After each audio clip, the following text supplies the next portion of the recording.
Here we go. All right.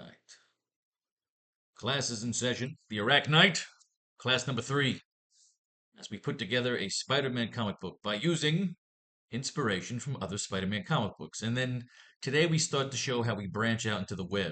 Quick little recap. We got page 1, going over the cityscape, the steampunk New York City. Empire City, we'll call it in our little multiverse project. Young Peter hangs out with his Uncle Ben. Aunt May has passed in R1, so Ben's going to be his Alfred. His parents, Richard and Mary, are working on the super soldier serum. They're experimenting on all sorts of animal specimens, of course. The one that, of course, tasted the serum and survives is the spider, which escapes its cage through cunning, webbing, and evolution, and bites young Peter as a little boy as opposed to being a teenager.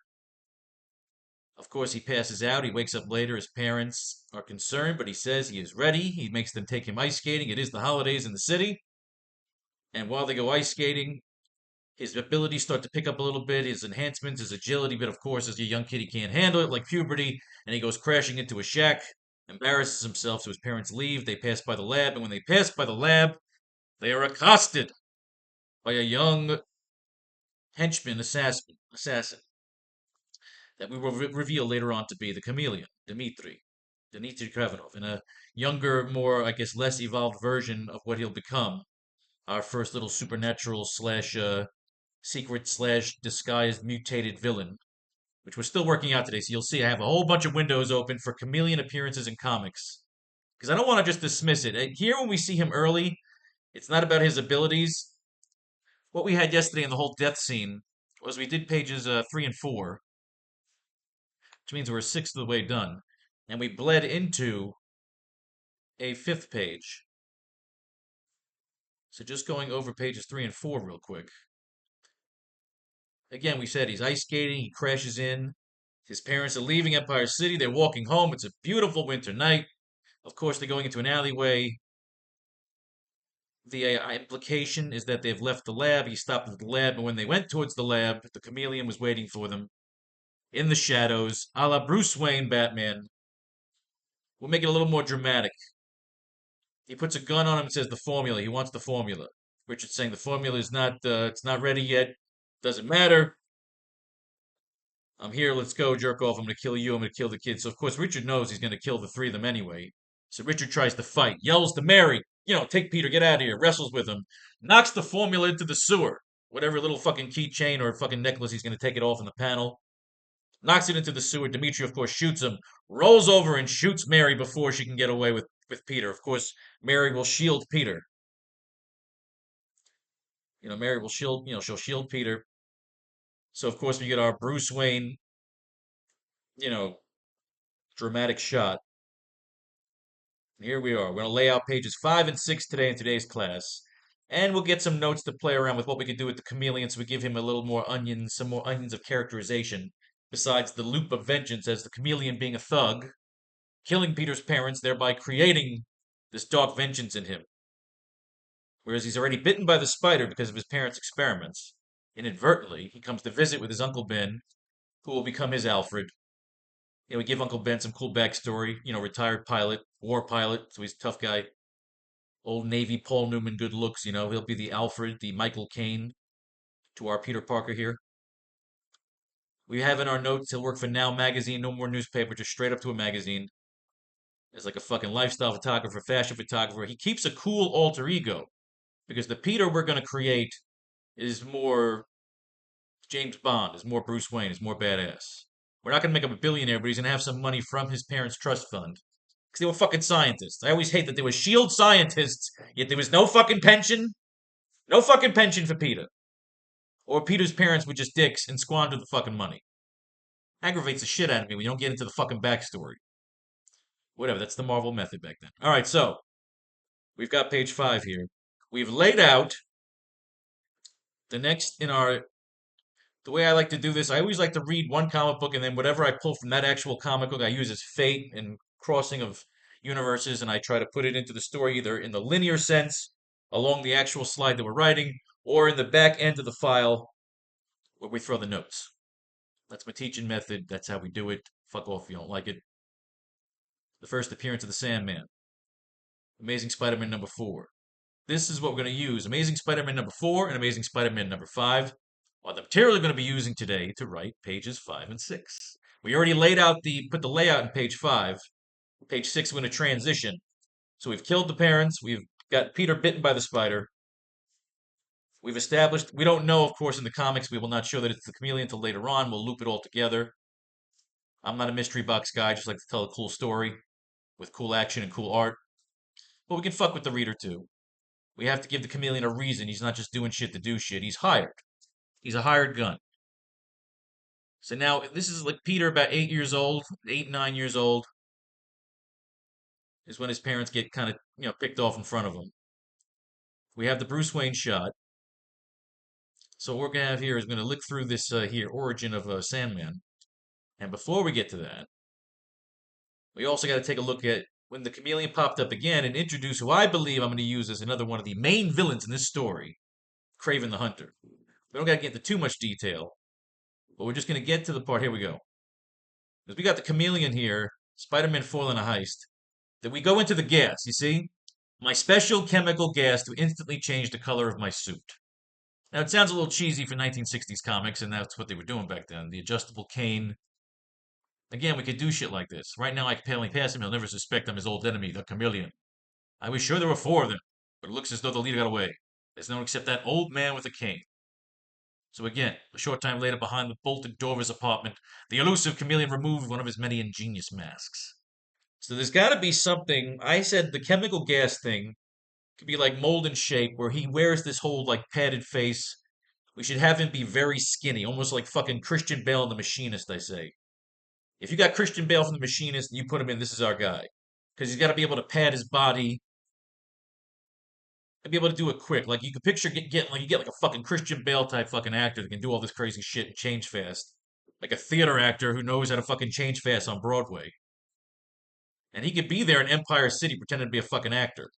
There's a lot you could do with the character. You put some layers on Smoke, which is why we opened up some of his other appearances. He was pissed off, remember. He got away, but Spider-Man foiled his whole plot to steal the missile plans to deliver to the Russians. In our storyline, he is the hired gun that's going to help sabotage the Mars colony, where the Sinister Six, the Spectre of our Spider-Man AracKnight universe here, is going to be holding Empire City for ransom. A good old-fashioned Dr. No James Bond plot. Spider-Man foils the day, so there's no world-ending event, no fucking laser beam into the sky with the Chitauri. It's just an event isolated inside the politics and bubble and adventures of those and them inside of Empire City. So again, the chameleon says, I'll get my old friend Kraven the Hunter. But in our storyline, again, we got the mask on the sun. The reason I wanted to look at this, if we want to dive a little further into the chameleon. Like I say, I think we're done with the chameleon here. This is Kraven the Hunter coming off the fucking thing. We're going to get to this because this is inside of our loop of 100 comics. It's going to take us 100 comic books to write a 100-page story. And we'll do 2, so we're going to be basically have about 50 fucking videos together here. And the idea is they're old friends. I've collected all the data and information about Spider-Man I could find. It's made up of newspaper reports, magazine articles, first-hand interviews, people who've seen him. Good. I want to know everything about my quarry. It'll make the hunt much more interesting. Don't underestimate him, Kraven. Remember, he's no simple jungle beast. And you remember, my friend, I'm no ordinary hunter. See, if you did this in the 60s, you get Sean Connery to play Kraven the Hunter. I possess undreamed of strength and speed, which I obtained by drinking a secret potion. So again, we're connecting the serum thing to what Kraven uses right here in this bubble. As writers, we could pull something out of this. Kraven, the other day we added to our notes that Spider-Man right here, after his parents die, we're going to jump forward a few years. Spider-Man's in high school, being all emo, sitting in the corner, working on a fucking journal, drawing pictures, whatever the fuck he's doing. And some kids throw a basketball at his head. Of course, instead of doing the Peter Parker walk away thing, he's doing the pissed off motherfucker and whips the ball to get cripples him. Maybe his friends fight back. He beats the shit out of the friends. Very quick. We get that done in a page. Security comes in. He's up the fucking wall in the shadows. He's gone. He'll be home. Uncle Ben will come in to see him. He's going to tell Uncle Ben, I can't stay here. Everything I do reminds me of my folks and that I did nothing to help them and save them. I want to take off. Lend me some money or let my trust fund go through and it's all yours. You give me some money now, Uncle Ben, you could have my trust fund. He goes, kid, I'm not taking your money. He goes, but I need some now. He goes, look, so Uncle Ben is cool, man. Gives him money, says, I'll be here when you need me, kid. I'll sit here and wait. And Peter takes off for a couple of years in a montage, on safari, taking pictures of animals, fucking on a treasure salvage mission. He's finding himself like fucking Superman in Man of Steel. We get into a dramatic thing where he's with a salvage crew. I have this idea. He's with a salvage crew, buried treasure in the ocean. They're fucking come upon by pirates. Peter helps fight back, but the fucking explosives that they stole go off. Bada bada bing, bada boo. Everybody gets killed except Peter. He's floating in the fucking ocean in the water. And then Peter washes up along the shores of the savage land. Now, Craven, if you look at the Jerry Conway run, this is where I got this idea. Fucking one of my favorite issues. If we're going to use Craven in our magnum opus, this is where Spider-Man and Gwen Stacy go to the Savage Land. And what I have here, like we'll get it nice and close. You see the really cool art. This is Gil Kane. Kazar comes in. The idea was that literally, I think they were kind of the Savage Land was off the coast of Antarctica, or it's in Antarctica. Here we go. Their humming copter had barely touched down on the Savage Land, that hidden jungle which lies steaming at the very heart of frozen Antarctica. So we have in our universe here, we have an alien named Gog. We got monsters on this island. Of course, Craven has tamed the monster. It's like his kid. Kazar, Zabu. You got all this cool fucking Easter egg shit you throw in here. So I had the idea of Spider-Man. The fucking pirate ship explodes. He fails, although he tries to save the day. He's overwhelmed. And that's when he gets the idea that he'll need some enhancements. He'll need to embrace his parents' technology. He can even say to Uncle Ben, Uncle Ben, this technology got them killed. Whatever's coursing through my veins got them killed.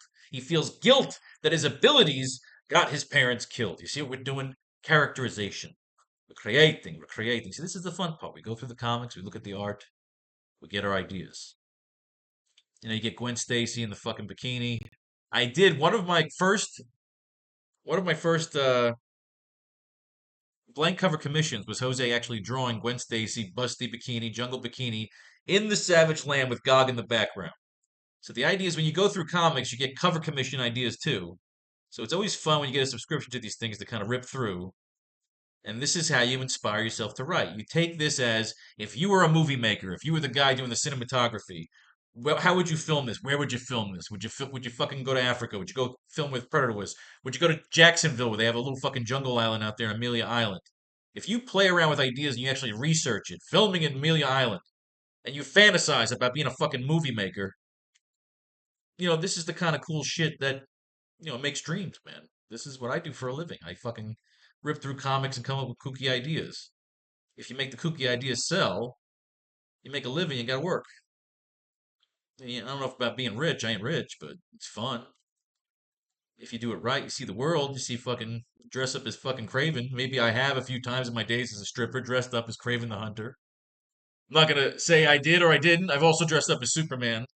And Batman, I think once they tore that fucking costume straight off me. But again, we see here Spider-Man and Craven and Kazar and Gog and Zabu and Gwen Stacy and J. Jonah Jameson on a fucking crazy island, fight monsters in quicksand and jungles. And what you really have here is this is where Spider-Man washes up when the pirate ship explodes. Craven takes him in. Craven is trying to use him to get the blood out of his fucking veins, to get the formula out of his fucking memory. Because Craven is getting old and starting to die out. He doesn't want to die, Craven. Craven wants to use and harvest Spider-Man. Let's get to our notes section here. 2. Craven wants to harvest Peter blood for his own continued evolution and immortality. Because you look at Craven's last hunt, where he offs himself, he blows his head off. It's because he's satisfied. He doesn't want to get old. We can have that kind of ending. You don't just do the ending shot for shot, because then you're just kind of ripping the story off. We want to be have a tribute to that ending.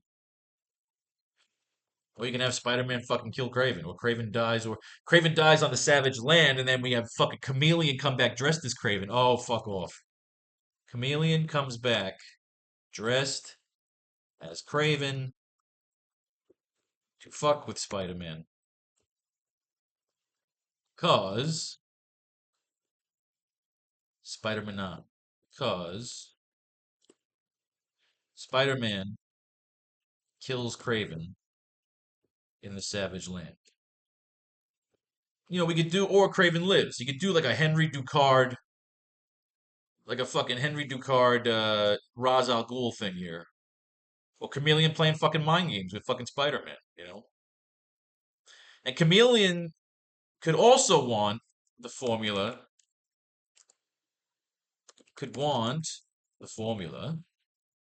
to cure his own condition, even though the lifestyle it has provided has left him insane and addicted. Well, I know what that's like. Sergei Krevenov. Not Krevenov. So you see, we're adding to our notes section here. But what we want is to lay out pages 5 and 6. That is the goal of the class today. But again, it's fun to put in notes, and again, that's why we go through those comic books. And I believe here we have, okay, what I did was I opened up 5 appearances from the Chameleon to get some ideas. So again, we're going to blow through those too. But let me first get, because here he fucks with the Hulk. I never actually read this one. I don't remember this at all, so I actually want to look at this. And again, we have Kraven and him together. I think we've covered this one already. We'll get to this one when we actually read this comic book, so I don't want to run too much because that's the first Kraven. Tales to Astonish 62. I've never read this before, so I'll be going in fresh on this one. This, of course, Amazing Spider-Man 81. Peter and Gwen work out the relationship issue, the Chameleon strikes. So again, I'm just picking up some early appearances of the Chameleon to get some ideas on his appearance, maybe his mannerisms, maybe his toys. That we could do a modern edge to with our comic book artists. And of course, end it the right way. You got to do the 2 appearances that the Chameleon made in the Todd McFarlane run. I love Todd McFarlane. Everybody loves Todd McFarlane.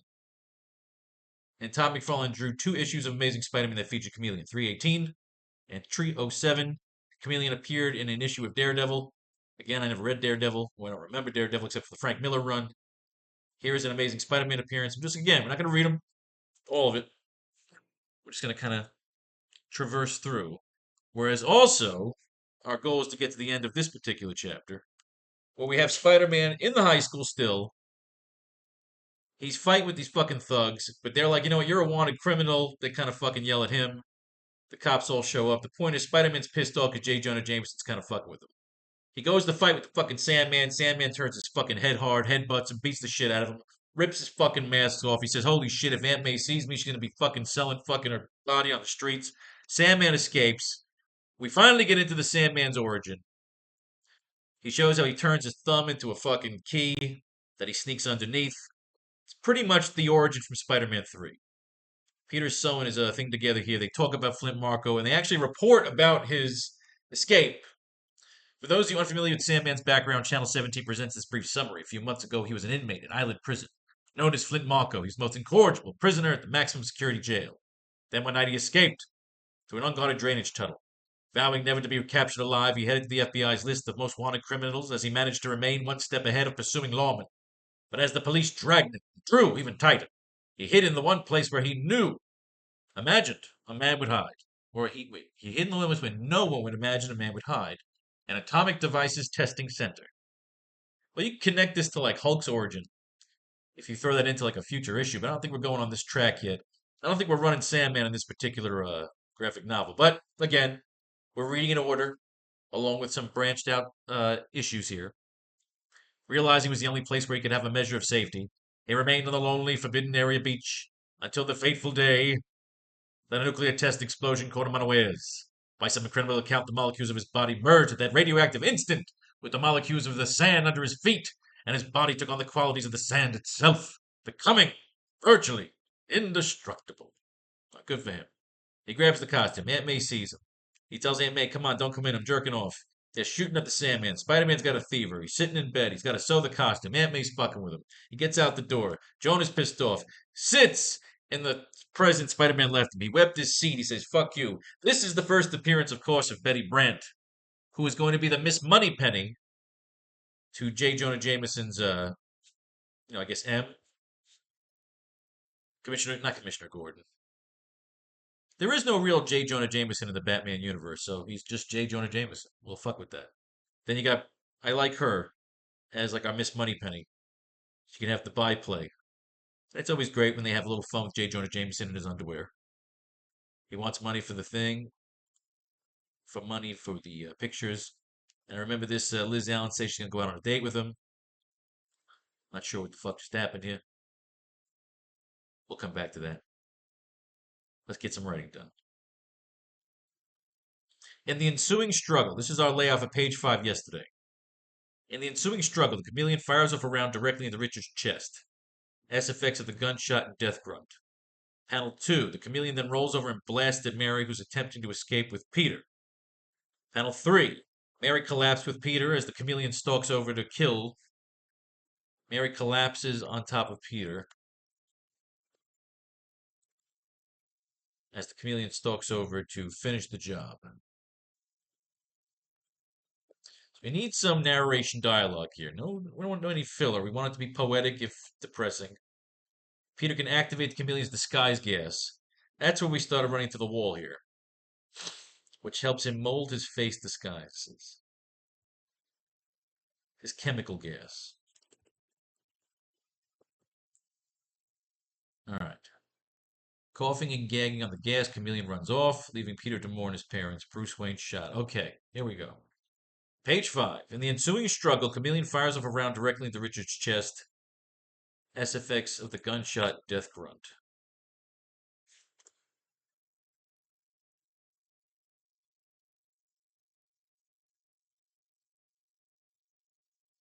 Peter.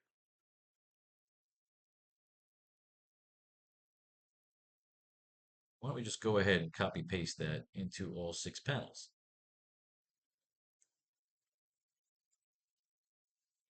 Douche. Douche. Save ourselves a little time. You must be patient in the writing process. I recommend music. Sweet music. I mean music everywhere. You can swing and sway there with records playing and dancing in the streets. All right. In the ensuing struggle, the chameleon fires off a round directly into Richard's chest. S effects of the gunshot and death grunt. What is Peter saying here? You can't see it.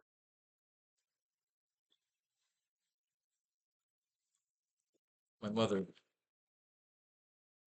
became my shield.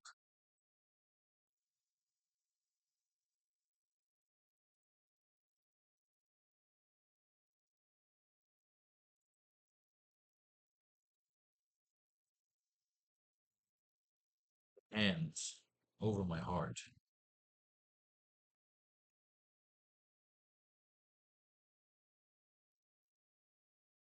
Wasn't beating fast. I wanted to turn around. Wanted to help him fight.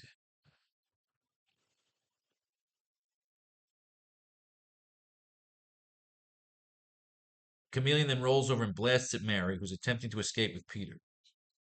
In time, I've learned to forgive her. You know what I like? This narration, when you pan out, when we come out of this scene, it's panning out to a journal of him drawing. I mean, fuck, we could change the characterization around. He becomes a fucking comic book artist. It makes his own fucking comic book. And shit, make him a comic book creator, whatever the fuck we do with him. In time, I've learned to forgive her. When we pan out of this scene, the Bruce Wayne shit, it's him writing in his journal 8 years later in high school, 16. We figure he's 8 years old when his parents get off. It's 8 years later in high school when somebody fucks him and he drops out of high school. 8 years old, parents get killed. 8 years, he kind of drifts around the city. In time, I've learned to forgive her.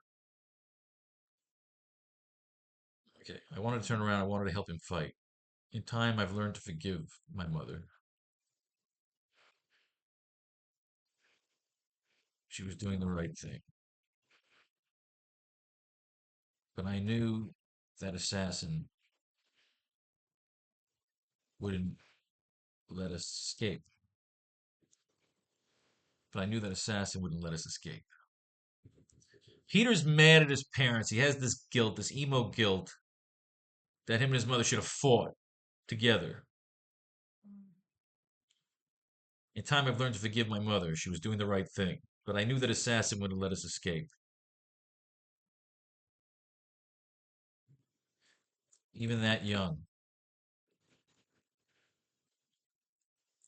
The instinct was to finish him off. Even that young, the instinct was to finish him off. But I always blame that on the spider.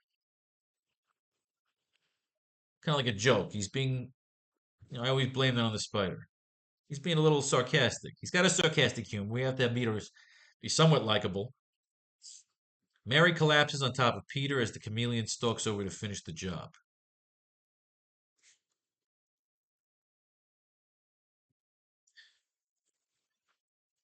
There was this instinct that kicked in right there in that alleyway where my parents fell. Time, I called it Spidey sense.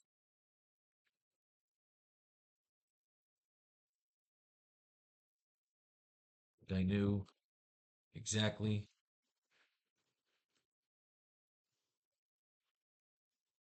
where to go for his weakness. Like I knew exactly where to go for his weakness. Chameleon stalks over to finish the job. The gun is over Peter's fucking face. That's all he sees. His dead mother's body's on top of him, bleeding out. Life ebbed from her soul. Peter kind of reaches up. Okay. Peter reaches up and goes to grab and choke the chameleon. He activates the chameleon's chemical gas pouch, which helps it mold his face disguises to his shallow and skinny frame.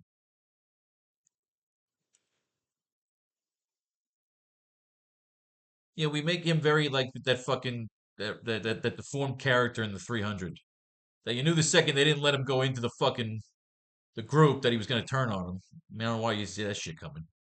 Disguises his shallow, disguises to his shallow and skinny frame and padded face. SFX of the gas pouch exploding. Always want to make sure you underline any sound effects, any cacophonies. Otherwise, your letter is going to miss it. And you got to yell at him and tell him to do it. Do we want Peter saying anything here? Peter reaches up and goes to grab and choke the chameleon. He activates the chameleon's gas pouch, like, you know what I mean? Coughing and gagging on the gas, the chameleon runs off, leaving Peter to mourn his parents. So I don't think we need a line here in panel 4, unless we want to throw one in here.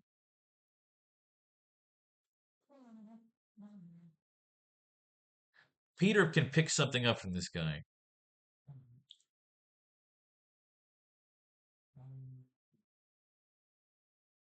What's his intuition?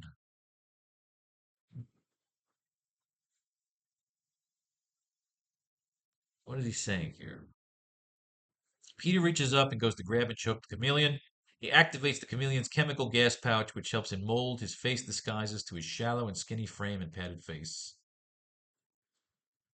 S effects of the gas pouch exploding. coughing and gagging on the gas. The chameleon runs off. Okay, I like that, but what does Peter say here? Or at least, what does he say in 5 and 6 here? 6, all right, 6, there's no words. Well, let's play around here. On the trail of the chameleon. So again, you see how the art styles change. Flash Thompson, he's jealous that Flash was messing around with Gwen Stacy. He loves Gwen Stacy, but I think this is when Chameleon pretends to be Peter Parker. Oh no, he pretends to be Captain George Stacy. So again, Chameleon frames Commissioner Stacy here, Captain George Stacy. And we may be able to use this. I always like this scene here. J. Jonah Jameson's yelling at somebody. I always like this is a little Spider-Man classic here. Just have a little fun here for a minute here. The cops bust in. It's Spider-Man. We got the goods, or him at last. Jameson and the police. Now I'm really in for the soup. He was trying to murder me. Gotta get away before it's too late. So you see, it's the chameleon fucking him. Shoot him, you fool! You may never get another chance. How can I with you standing in the way? Don't try to blame me for letting a killer get away. Do you know who I am? I was hoping you asked, the cop said. You're a loudmouth, beetle-brained, livered nincompoop, and that's only beginning, flathead. You can't. You say that to me? I was like James. Maybe it was funny when I was a kid. Fuck your mother. All right. Essentially, every time the chameleon would pop up, he'd just dress up to be somebody, steal something, or fuck with somebody. There's really not much going on in that one. We need dialogue here for 2 more panels. So we're just kind of playing around in the history of the Marvel Universe. What is this one here? This is Ant-Man? Let's have a little fun. Giant Man versus the Wonderful Wasp. We're just kind of combing through the Marvel Universe. Tales to Astonish. The Pym particles. Henry Pym, biochemist. Giant Man. We're looking for the chameleon. Oh, I think the chameleon does it not in this story, so we're not going to play around here. I think we got to do a little refresh. Because we opened a lot of fucking windows. So let's see when Chameleon pops up in Daredevil. No, this got refreshed. We're going to save this for last. Do, do, do. All right. On our original method here, the one major part we got here is when the Sandman comes in, he's hiding out in the high school from the cops. Just happens to be Peter's high school. He demands a diploma from the principal. Look here, I'm Principal Davis. I demand to know. Quiet, you. I'll do the talking. So you're the principal, eh? Well, you know something. I never graduated school. Maybe this is my chance to get a diploma. I don't know what you're talking about. Well, you're going to find out right now. I figure a guy like me deserves the best of everything. So I want you to write me out a diploma. Or else. Nothing can make me do that. A diploma must be earned. Your threats can't make me violate my trust. All my duties. Say, you listen to him. Stand up to the Sandman. Now there's a man with guts. Stop. Stay back. These students are in my care. All of you, run home. Call the police. I'll hold them off till you get safely out. That's what you think, mister. I'm going to teach you a little lesson right now. And then Spider-Man leaps in like a hero, starts fucking up the Sandman. They get into a brawl. Flash is cheering him on. He's fighting the Sandman. Throws him into a fucking wall. It's a falls count anywhere fucking match, ladies and gentlemen. The Sandman versus the Spider-Man. It's all going down. He's reaching for him. He's tiring him out. Apparently, every time it's convenient for the plot, these pricks get tired. So again, hopefully there's a stamina level here. So he rolls him up in a ball. They roll down the stairs. He beats him with a vacuum cleaner, ladies and gentlemen. A fucking vacuum cleaner. But then he realizes, holy shit, I need some fucking pictures to sell so I can buy some fucking cocaine for me and fucking Aunt May. Blow some fucking lines with Mary Jane, Gwen Stacy, Betty Brant, Liz Allen. Just a fucking orgy. Just a fucking crazy psycho Spider-Man fucking orgy. Fucking crazy. Liz Allen. I always like this part here because, again, he finally starts to lose his cool and he's ready to fucking punch Flash in the fucking mouth. And you're wishing that he would. Then he stops himself. He says, wait, what am I doing? I can't afford to lose my temper like this with the strength of Spider-Man. If I get into a fight with a normal guy, I could fucking pulverize him. I'll forget you're not even worth the trouble. I got more important things to do. I always like this. Here, hang on. Sure thing. Chickening out of fights and hiding whenever there's trouble. Things like that can keep a fella real busy, can they, Petey Boy? Now, right here we go. Would you like us to help you cross the street, Sonny? Maybe good. Hey, what gives? You ought to feel his arm under this jacket, Flash. Parker's got muscles like a weightlifter. Hmm. Too bad he doesn't have courage to match. You said it, Liz. Come on, chick, let's go. This company's boring me. They're all ragging on Spider-Man. He wants to give up. He's like, look, I don't think this is working out. This is just not working out. And yet the spider's web. Ah, the spider's web. Many readers have written to request that Spider-Man join the Fantastic Four or team up with the Human Torch or Submariner or Thor. Well, eventually they do it. They do the Spider-Man Marvel team up. We'll get to that at some point. Stan and Steve have so many wonderful ideas for future Spider-Man tales that we don't want to do anything to interfere with them. What do you got? I see now they're promoting X-Men. You never know. I have a guy right now working on an AI trailer for Spider-Man #1, like a pilot episode, so you never know. All right, we have to finish page 5, and then we get to Amazing Spider-Man #5, where Spider-Man battles Doctor Doom. Again, I wanted to flip through here real quick. We're not getting into the Ant-Man and the Wasp right now. They're not part of our story. Enter the Chameleon. Now, again, I've never read this story, but we're going to safely assume that the Chameleon's going to dress up as like fucking General Thunderbolt Ross or Bruce Banner. Many miles from the closely guarded missile base, the mysterious figure is identity concealed by the scientific worksuit he wears. I hate to stop working for a moment on my latest humanoid creation, but I must. Chameleon is the leader. As the agent I sent to General Moss, his mission. Oh, Chameleon, this is the leader. The agent I sent to General Ross's missile base is not reported back. Oh, I see. For the real reason why, see his tales to astonish number 61. This is a fucking whole storyline going on with the Hulk and the leader. We can't get too involved in this. This will take us on a weird tangent. We just want to see the Chameleon, who's making an appearance here. So again, he's a hired thug. So we have fun with this backstory. I must know what has happened to you. You will leave for the base immediately. That is all. He wants me to learn what has happened to the spy he sent to Ross's base. That seems like a simple task for the Chameleon's talents.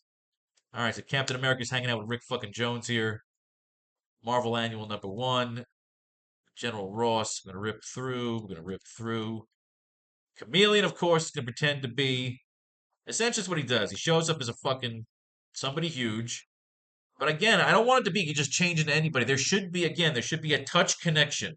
There has to be rules, otherwise you're always gonna fall into plot holes whenever you try to write a fucking character. If he's too infinite in powers and abilities,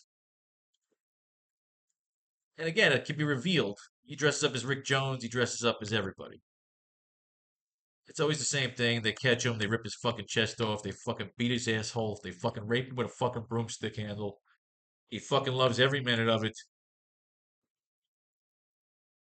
This is essentially Hulk versus the Chameleon in this story. Hulk gets pissed off, and the leader is just starting shit, basically. All right, not a lot to do with that one.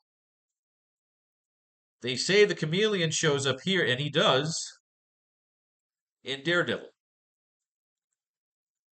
Again, we're having some fun here. He's leaving the limousine to become the victim of the new Chameleon. The gas grenade provides. All right, so we have gas. I don't mind the whole gas fumes, fuming the face onto his padded face.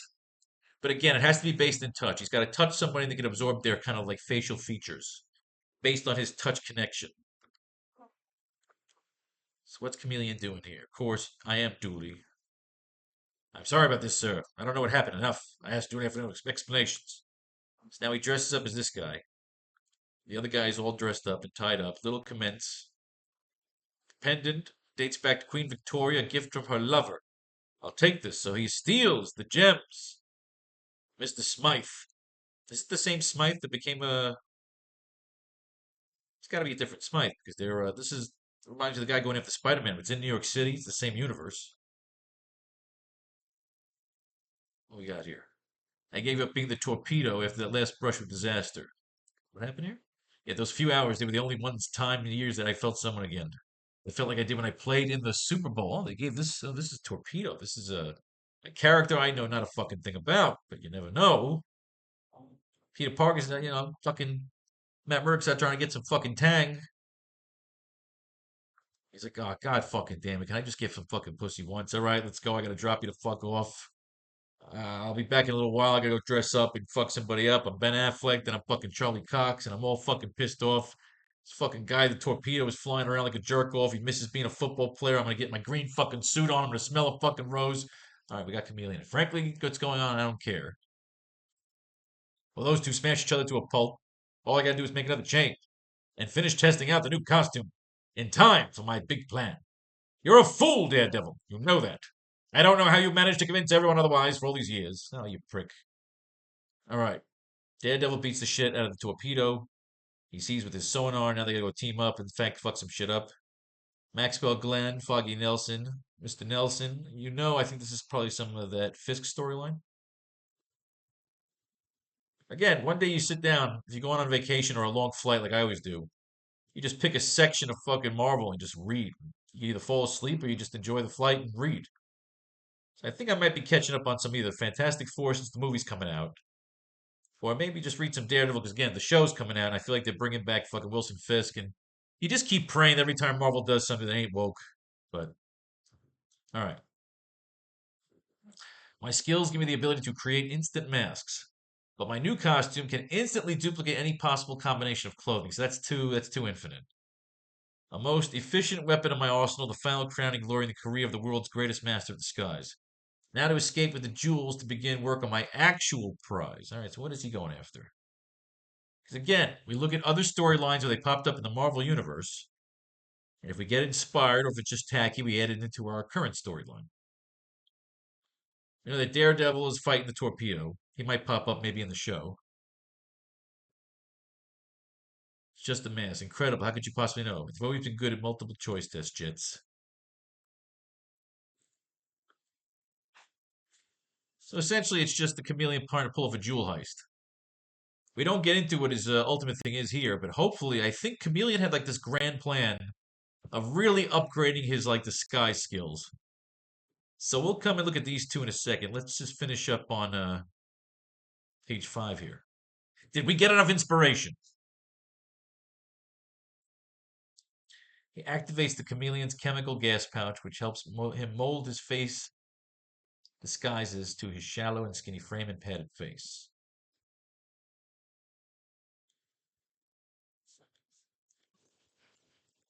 I was reaching for his throat.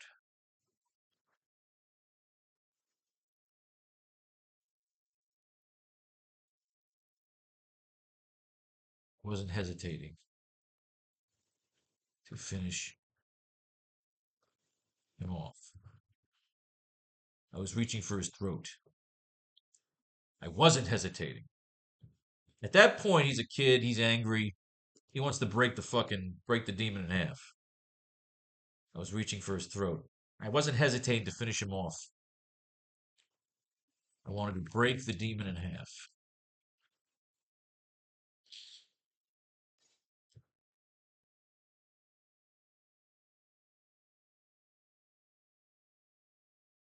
Coughing and gagging on the gas, the chameleon runs off, leaving Peter to mourn his parents.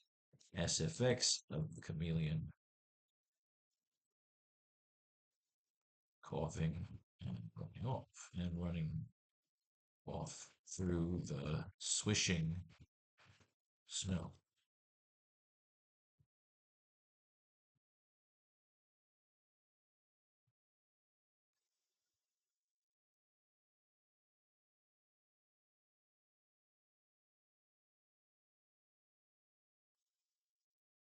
The police couldn't find him. Even with every camera. With every night. Does he want to call them cameras? Even with every.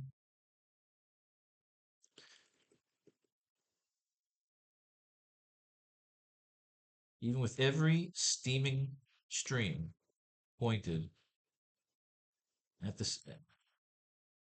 Even with every steaming stream pointed at Empire City. They say he creatively disappeared into the crowd like a chameleon. The police couldn't find him. Even with every steaming stream pointed at Empire City, pointed at the center of Empire City. They say he creatively disappeared into the crowd like a chameleon. Boosh! It's like poetry, they rhyme. Bruce Wayne shot of Peter Parker over the dead bodies of his parents. Silent shot.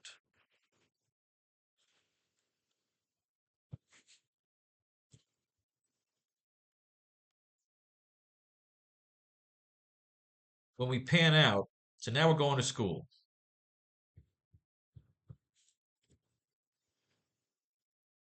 We are at the school.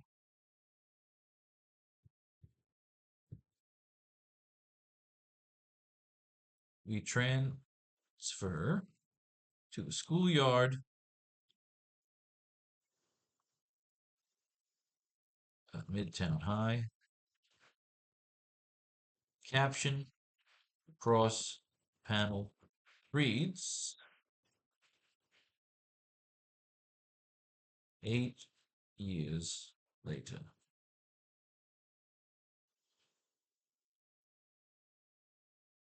So what we have here is Peter is going to be writing in his journal. We're going to look through a couple of comic books right now. Writing in his journal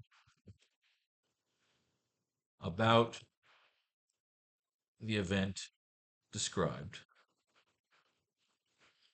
He's doodling, drawing, alone, isolated. Emo kid. Of course, Flash will toss a football over his way on purpose and be a dick about it.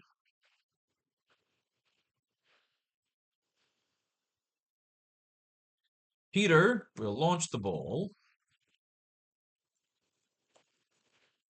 at enhanced strength and knock Flash unconscious.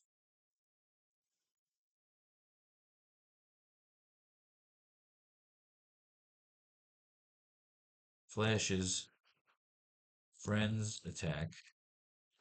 Peter fucks them up. Security arrives. Peter has taken off into the shadows. Again, you could have two panels, him beating his friends up, and then the fifth panel, security arrived, but Peter's kind of shadow is going up the fucking wall there. I like that. Let's put that as panel 6.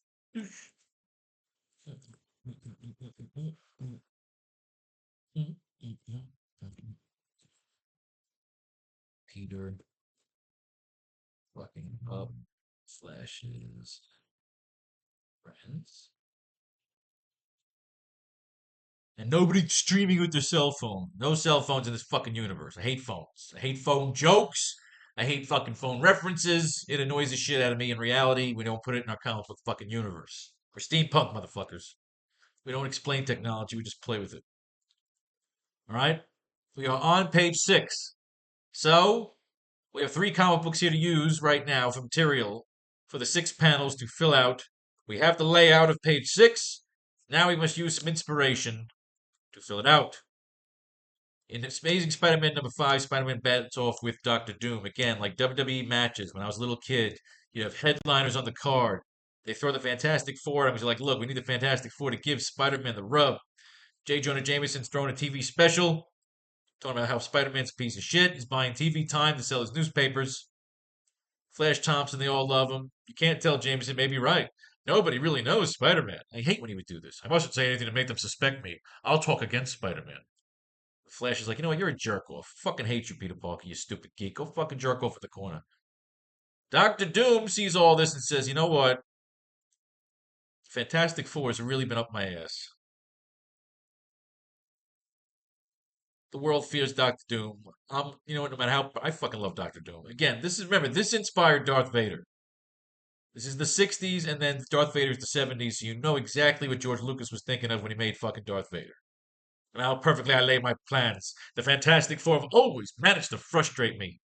Oh, if you read the Fantastic Four comics, and I still recommend you do, you have this here. But every time they go after him, Mr. Fantastic can get there. He can't reach out. He uses a fucking spider to make frequency. Spider-Man's playing with webs, learning how to make shit like fucking parachutes and fucking peepholes. He goes across. Doctor Doom's got like a secret hideout. I love New York City. It's just filled with warehouses and all sorts of cool shit that people pay cash for. Drug dealers, fucking brothels. You'd be surprised how much fucking crazy shit exists in the Empire City. Doombots, trapdoors, jumping through. Spider-Man brawls with Doctor Doom. Kind of to a draw. Each one gets their licks in. He blows shit up because he's Doctor fucking Doom. Betty Brant is defending Spider-Man. She's the cute 60s secretary. This is an infamous issue where Flash Thompson buys a Spider-Man costume, dressed up like Spider-Man. He's walking by. I always love this shot in terms of the art. Doctor Doom, of course, sees Spider-Man, thinks Flash Thompson is Spider-Man. I always loved this shot as a kid. Peter Parker walking by, and just fucking Doctor Doom just shooting fucking Flash Thompson. Again, we have the poisonous gas, which plays into page 6. See how fate works with us? Flash Thompson walks by. I don't know why they this. Oh yeah, this is great when he's trapped in there. I always love you got like Spider-Man in the background. The art is just so cute. Poor Flash Thompson just wants to play a prank. He thinks fucking Doctor Doom's gonna kill him. And this is kind of cool for a minute when he says, "What a break for me! The Fantastic Four would never agree to Doom's terms, so all I have to do is keep out of it, and Flash Thompson will never bother Peter Parker again. Things are finally going my way. What am I thinking? Who am I kidding? I can no more sit home and let any harm come to Flash Thompson than I can swim to the moon. The real Spider-Man will have to go into action. Okay. See you later, Aunt May. I have to go run an errand. Oh, Peter, you must not tonight." So, of course, Aunt May's a pain in the ass. This is going to waste a couple of fucking panels. He pretends to make a blackout, has the spider signal. Fantastic Four, he's swinging through the fucking city. He's ready to fuck some shit up. He catches the signal. Doom's got another factory. I love this. Let me out of here, please. I'm not Spider-Man. You're making a big mistake. Oh, I fucking love it. Because you know, if you look at it now as an adult, you know Flash Thompson's just shitting his fucking pants. Like, dude, this is Doctor Doom. He's gonna fucking kill me. So again, he's got to fight with the Doom bots. He makes the bolos. He fucking shoots at Doctor Doom. Shoots the fucking spread machine like a Contra. Doctor Doom's got everything: ice, fucking metal orbs. He's got every fucking sex toy you can think of. He just doesn't have happiness or peace. His mother was a sorceress. His father was a gypsy. Never got a fair shake, Doctor Doom. But he's got Doom bots and brilliance. And he's got the Darth Vader suit. And he's got fucking lasers. And he's got the Fantastic Four coming around to fuck shit up. And Doom fucks him up. And he drops the sparks. And he slams shit at him. And it is a falls count anywhere. Fantastic Four comes in. They're going to beat the shit out of Flash Thompson. Flash gets his just desserts. But he gets all the credit. He gets no pictures. And Peter says, "Fuck you, Liz Thompson. Thanks to your overwhelming response to Peter Parker's offbeat adventures, Spider-Man is now published monthly. Don't be a Johnny come lately. Reserve your copy of the sensational issue number 6 at your dealer now. You know, if you went back in time and you just subscribed and got all this shit delivered, and learned how to do your slabs back then, oh, well. It's nice to reflect on time travel for the right reasons. Like just collecting the right comics. Not saving the world or anything, just comics. What were they talking about Fantastic Four number 12 back there?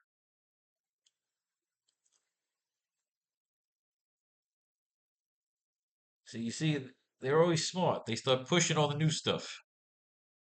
Guest appearance info. Spider-Man is really in the limelight this month, guest starring in two Marvel Comics group annuals.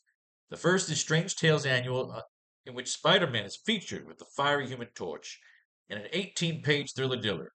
Then, before the smoke clears, you'll find him also in the Fantastic Four annual in a tale which shows him the kind of action you fans have been clamoring for.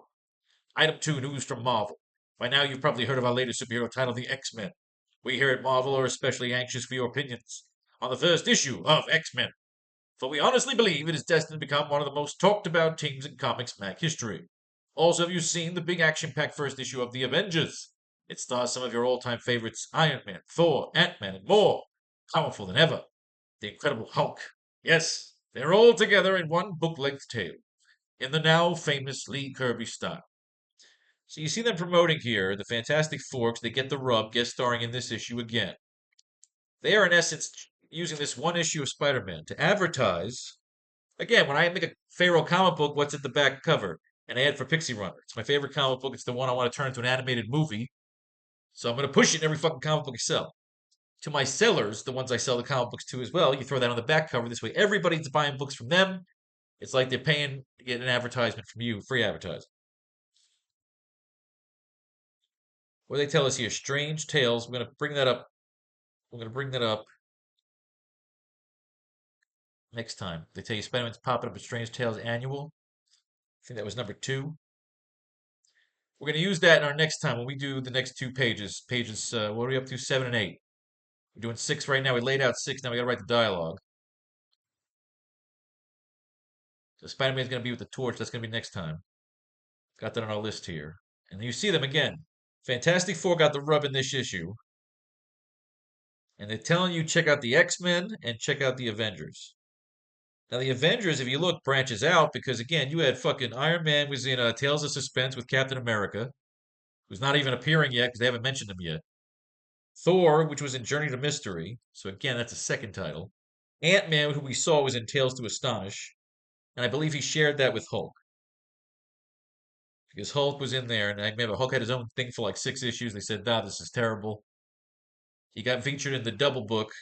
So you got 3 other books they want you to look at. And then you're looking at the Avengers because they all team up. So if you were branching out to build your own other comic books based on this whole writing style, if you wanted to write about the Avengers and Captain America, you'd read 1 issue of Captain America, 1 issue of Avengers, and try to write a story together. So you see how this all works. I'm trying to build my own little comic book universe based on starting with Spider-Man. So we shall see. All right, we got 2 issues to look at with the Scorpion. I mean the Chameleon. We're done here. Oh, fuck off. They're talking about this shit now? Wait a second here. I like reading old school marketing because, again, what are we using here? It worked. We came back. This month's Marvel lineup. You see them promoting all the other shit. Oh, God, this is what every comic book fucking creator dreams of. The great features in your newsstands this month. Fantastic Four number 19, so you got to catch up. The Fantastic Four take a trip through time to solve the macabre mystery of the Sphinx. You see, I see the Fantastic Four in my universe as a Lost in Space thing. They don't come back to Earth. Doctor Doom does some like Ming the Merciless shit and pulls them through a fucking time rip. And they have to go through time and space. And they, of course, they try to come home, but they go on space adventures, saving civilizations with their intellect and strength. We'll see. Tales of Suspense. Iron Man faces a foe who is specially trained to defeat him. The Crimson Dynamo. Strange Tales 113. The Human Torch meets a supervillain you'll never forget. The Plant Man. Oh, wow. Tales to Astonish, not to be outdone. Ant-Man and the Wasp come up against the most original foe of all, the spectacular human porcupine.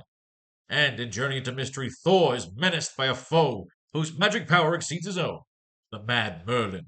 So if you get the feeling that this is a good month for Marvel superheroes, you're right. Final word from Stan and Steve. We want to thank you for making Spider-Man the smash success of the year. We promise to do our best to continue to merit your loyalty and to keep Spider-Man the greatest, most original, most exciting superhero of all. Spider number 6 goes on sale approximately August 8th. Ask your news dealer to reserve. I remember being a kid, you had to reserve it. So you knew it was there when you got home from school. Fuck off. All right. We did our 2 Spider-Man comic books. We need to write the dialogue for page 6. We've got the layout. We've got 2 comic books left to look at. Let's do this shit. I need water. This is a water break while we stare at the page. So check it out. Here is your page layout while I go for water. 8 years later is the caption across the thing. Peter writing the journal, throw a football at his head. We're making a fucking comic book. You realize when we are done here with this page and write the dialogue, we are 25% done with the comic book. Well, the script.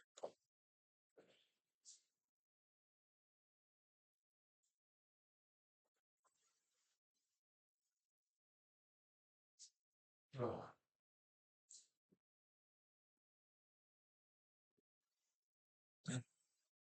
I get to write an invoice.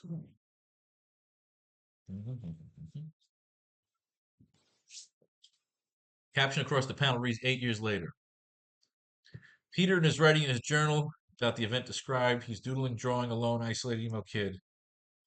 We see the shot is from perspective of Peter, who is drawing in his journal.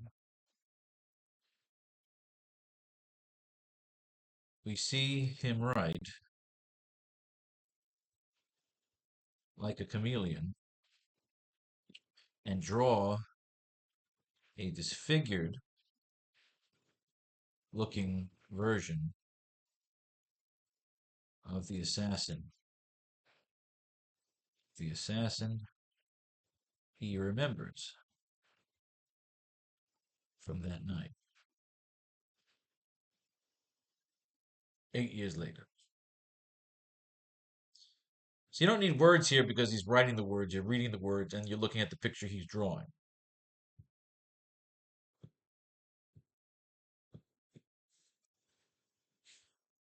The journal goes flying out of his hands as he is smashed backwards and off guard by a football.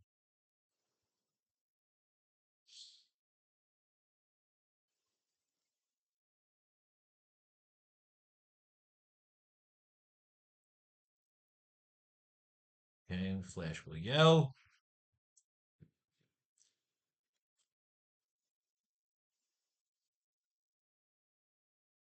Heads up, Dick. No, just a simple heads up, Dick. SFX. Put that over here. SFX of the football smashing into Peter.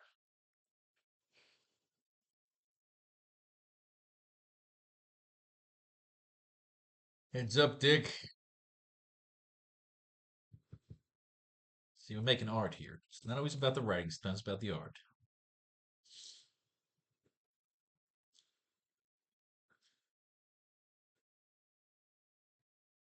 Okay.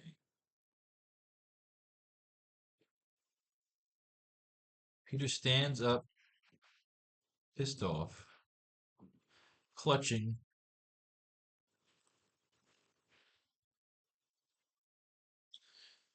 I mean, what are we doing there art-wise? Is he clutching the football? He's not gambit. He's not charging it.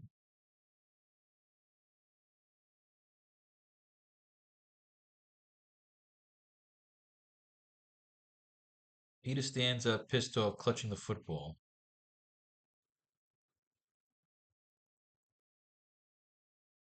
Clutching the ball while Flash and his friends haunt him.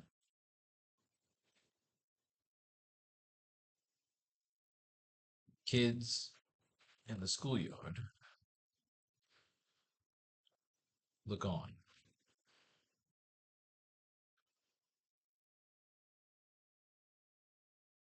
Or you can come in tight. You can come in tight and just have the kids, the school. But if you're drawing, if you're using an artist to draw a little perspective,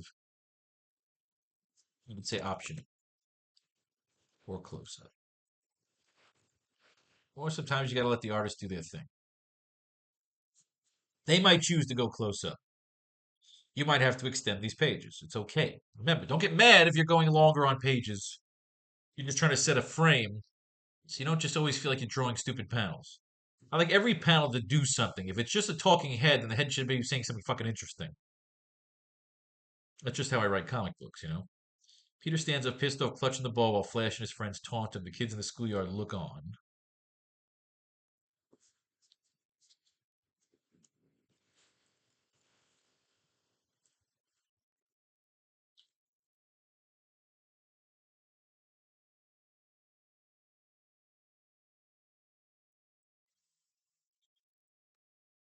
Don't cry about it, bro.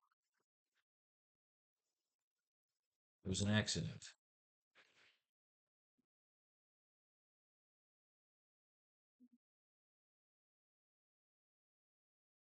So Flash has got a butt. Okay. Peter stands up, pissed off, clutching the ball while Flash and his friends taunt him.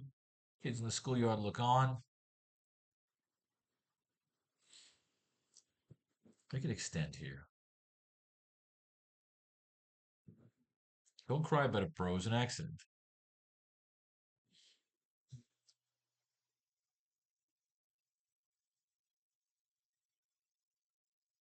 Because you need the great power and great responsibility shit, which inspires Peter to fucking take off. So that's our next fucking page that we're gonna lay out. Don't cry about a bro as an accident. So did somebody taunt him? Yeah, don't cry about a bro as an accident.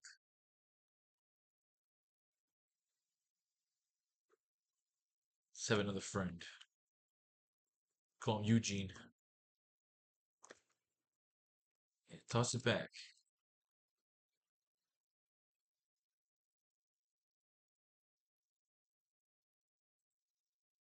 Yeah, toss it back, emo. Call him an emo. Empire emo. Yeah, toss it back, emo.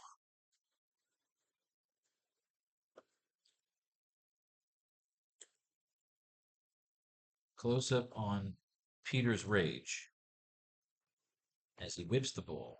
See, when I'm writing, you want it. Your dream is to see it as a movie, but realistically, if you can actually put some weight behind it, you try to get it as anime. I'm trying to get my Pixie Runner comic book animated. The next issue I write, the way it ends, I have it end. It culminates in 6 issues, and I think I have enough to put it together as a movie script, and then basically, oh, how to get that off? Try to sell it to an animation company to make it into an animated movie, or just try to do some AI animated trailer shit myself. But the point is, the next phase for my Pixie Runner story is to turn it into an anime. Perhaps that could be the root with anything you do here. Close up on Peter's rage as he whips the football back at Flash,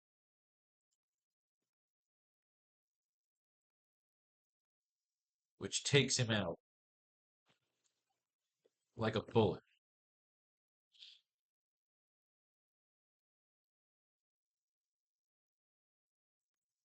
As Flash crashes against the wall, unconscious, his friends charge at Peter.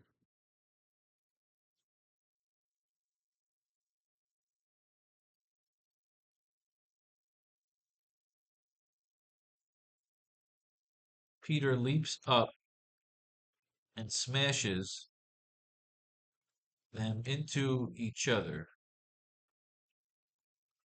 aggressively,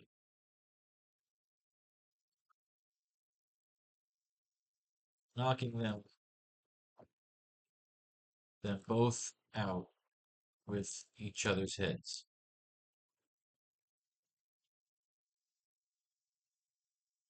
SFX of the carnage.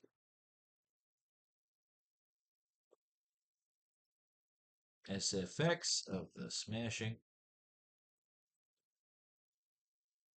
Close up on Peter's rage as he whips the football back at Flash, which takes him out like a bullet. SFX of the fall and impact on Flash. Oh, yay, I love writing fucking comic books.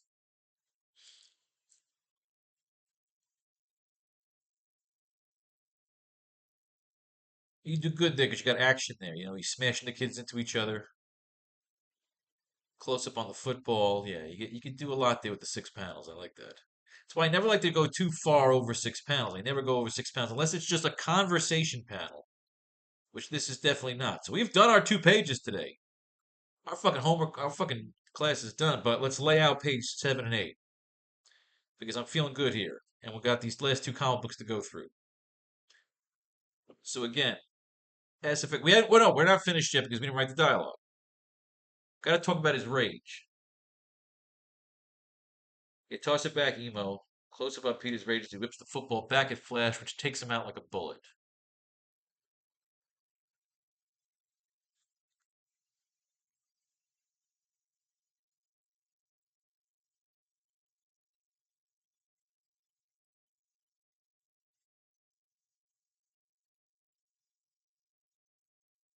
I got older. Felt a great power taking over, taking taking me over. I was never sure. I was never sure what to do with it. I never cared. As I got older, I felt a great power taking me over. So we got to get to the great power, great responsibility. That's our goal for tomorrow's class for page 7 and 8. Our goal is to get to the great power, great responsibility speech where Peter takes off and leaves school. As I got older, I felt a great power taking me over, but I wasn't sure what to do with it.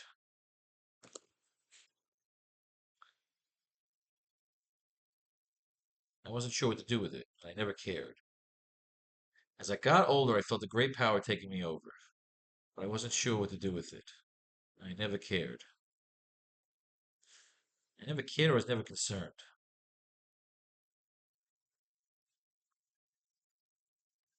I was never concerned. And then somebody fucked with them.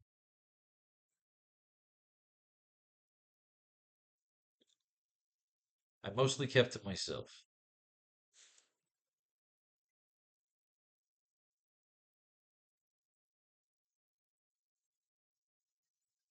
Mostly kept to myself. I aced all my classes. Found them,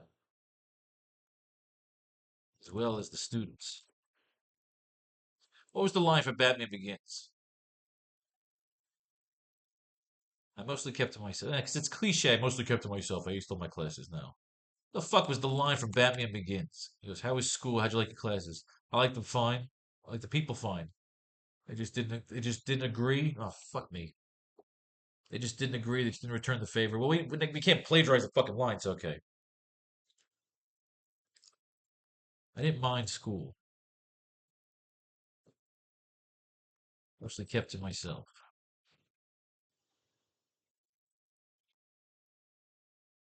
I like. I didn't mind school. I mostly kept to myself. I took. I took to my studies fine.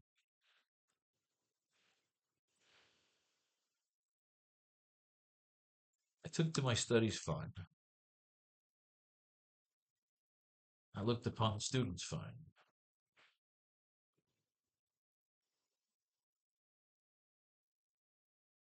I didn't mind school. I mostly kept to myself. I took to my studies fine. I looked upon the students fine. They just didn't feel the same. Bam. There we go. Peter leaps up and smashes them into each other aggressively, knocking them both out with each other's heads.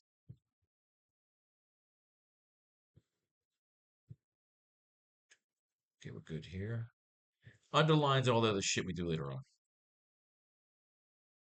Slow yourself up, you get annoyed. We need one last line. Peter leaps up and smashes them into each other aggressively, knocking them both out with each other's heads. Okay. Let's take a look before we get our last line in. Let's enjoy as a closer. Oh, we gotta spice these up one more time.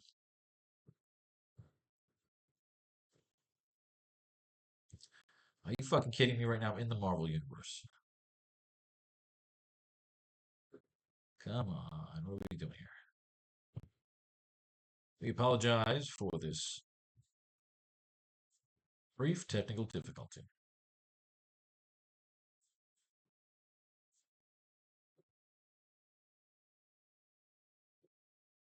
At least that works. There it is. This is essentially the chameleon. Oh, why is it not available? Why, are you kidding me?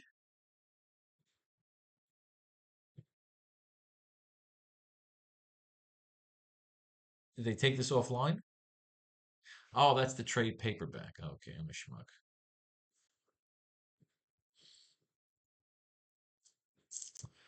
All right, we're gonna have to finish without the aid of the stupid chameleon thing. All right. Peter leaps up and smashes them into each other aggressively, knocking them both out with each other's heads. They just didn't agree with me. I didn't mind school. Shut up. I didn't mind school. I mostly kept to myself. Shut up, idiot. I didn't mind school. I mostly kept to myself. I took to my studies fine. I looked upon the students fine. Didn't feel the same. Fucking cleaning lady, chill out. My studies fine. I looked upon the students fine. They just didn't feel the same.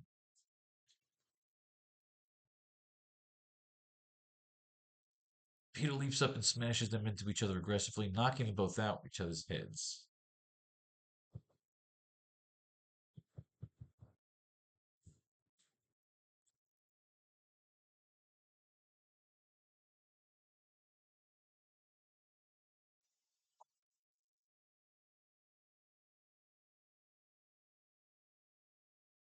There we go. Peter narration.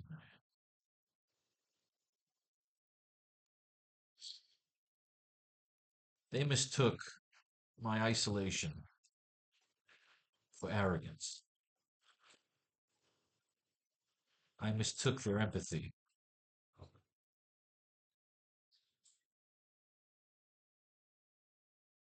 They mistook my isolation for arrogance. I mistook their what for empathy.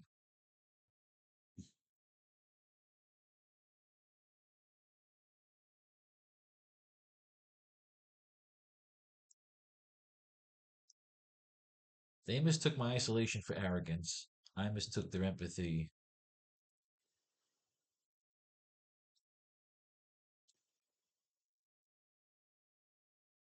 I mistook their empathy for what?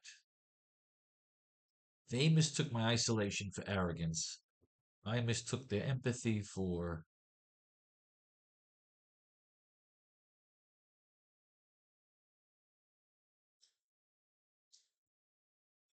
They mistook my isolation for arrogance. I mistook their empathy for boredom. The idea is they were fucking with him. They mistook my isolation for arrogance. He figured they didn't give a shit, but they didn't. But they decided to fuck with him. They mistook my isolation for arrogance. I mistook their empathy for boredom.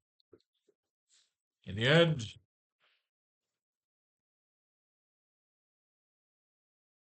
it didn't work out. No, that's it. That's all you need. They mistook my isolation for arrogance. I mistook their empathy for boredom. Great line. Don't need to even put anything else on it. Start new page.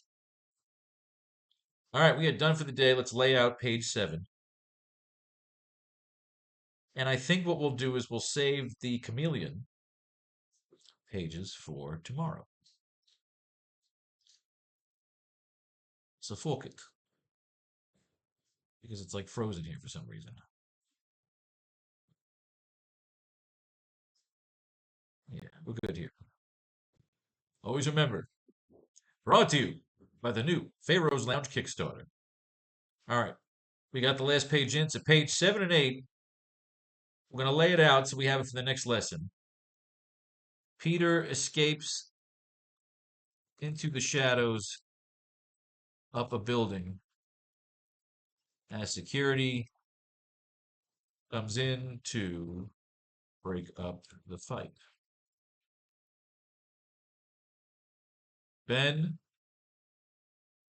gets home and sees Peter sitting in the dark where he tells him the cops are looking for him,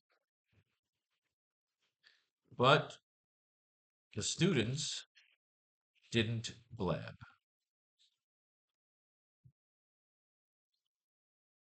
Peter will confess to Ben and also about his anger, rage, and depression and powers. Ben will give him the great power, great responsibility speech, and inspire Peter. Peter will tell Ben he is dropping out of high school to travel the world and learn about life and responsibility. claiming that Empire City is the source of his depression.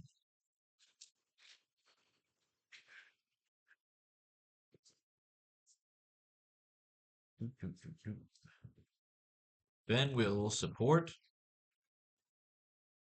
Peter and help set him off on his way, covering for him with the cops. Boom! Cops are looking for a student that matches your description. They said he climbed up the walls. I like that. Get that line in there. Cops are looking for a kid in a hoodie. They say he climbed up the walls and disappeared into the shadows.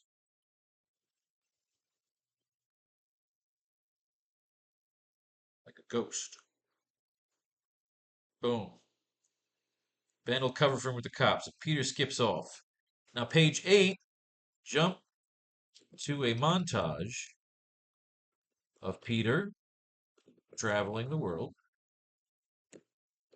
working in various settings as a photographer, building a portfolio.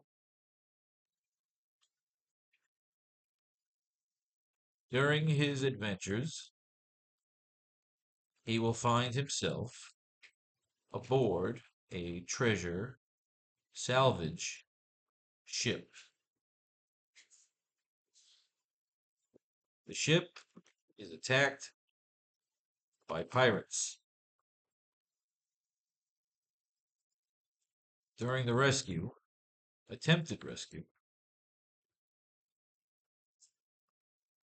the last pirate will accidentally set off the stolen explosives and blow up the ships.